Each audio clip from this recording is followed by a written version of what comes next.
APRA has no formal responsibility for house prices, but your regulatory actions clearly have an effect. What effect do you think they've had, and do you have any regrets? There's certainly no regrets. What we've tried to do is focus on stability of the banking system and protection of depositors, because it's depositors' money that's being lent for housing. We're not trying to influence house prices. I've said that many times. Our job is to make sure the banking system is safe and stable, and as the housing cycle goes through its ups and downs, that there's financial stability that the community can rely on. Do you think it was a mistake to remove the 7% loan assessment floor when interest rates fell so much subsequently? We had to make an adjustment because the effect of the floor was that it was impacting, it was more restrictive on owner-occupiers with principal and interest loans than it was with investors on interest-only loans in the way it was working. And that was a sort of a counterintuitive outcome for what we were trying to achieve.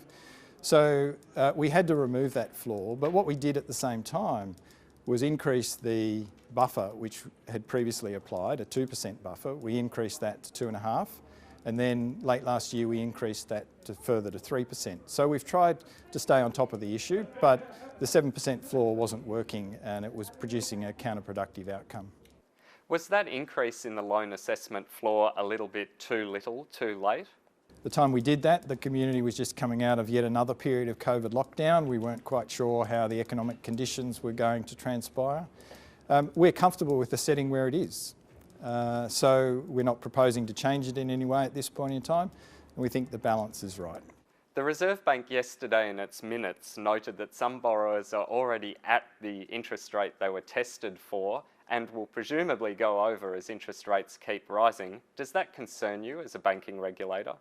So as I said today, there'll inevitably be some pockets of stress in the housing loan portfolios in the banks, but it only is really a challenge if not only have banks exhausted that 3% buffer, but also borrowers have borrowed at their absolute maximum capacity. And lots of borrowers don't borrow at their absolute maximum capacity. So there's additional buffers, if you like, in the system that allows people to absorb further interest rate increases.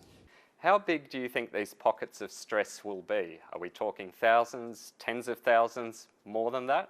I don't know what the number will be.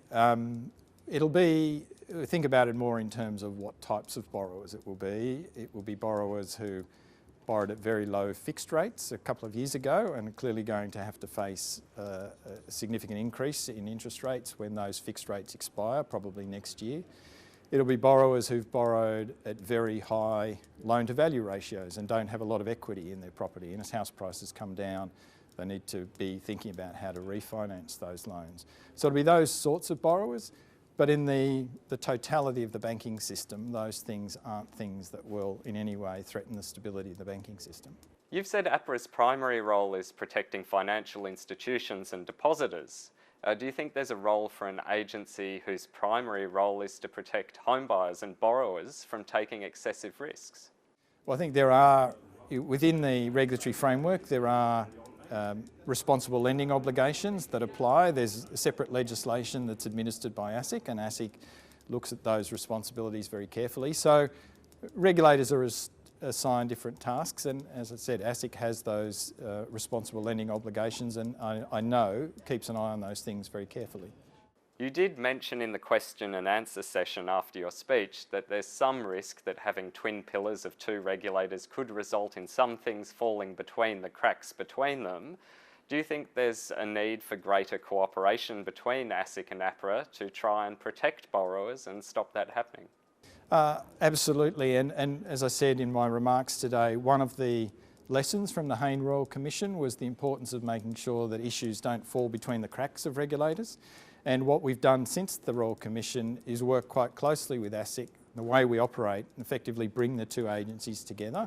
We're sharing a lot more information, we're sharing a lot more intelligence, and indeed we're conducting more and more things on a joint basis to try and make sure that there aren't any gaps where things can fall through the cracks.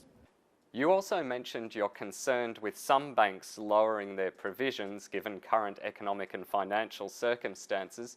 Can you outline what your concerns are? I just think a degree of caution in the current environment. I think you know, it's no secret that many forecasts are predicting some tougher economic times to come. And if we want to preserve the stability, the safety, the confidence, the robustness of bank balance sheets, then it's important that provisions are maintained with a forward-looking perspective. So not thinking that simply because today there isn't any high level of stress that there wouldn't be or couldn't be tomorrow. So not handing too much cash back to shareholders? Yes, well, it goes back into profits, and whether they pay that as dividends or build up their capital, that's a question, but we just think it's important that provisioning is forward-looking.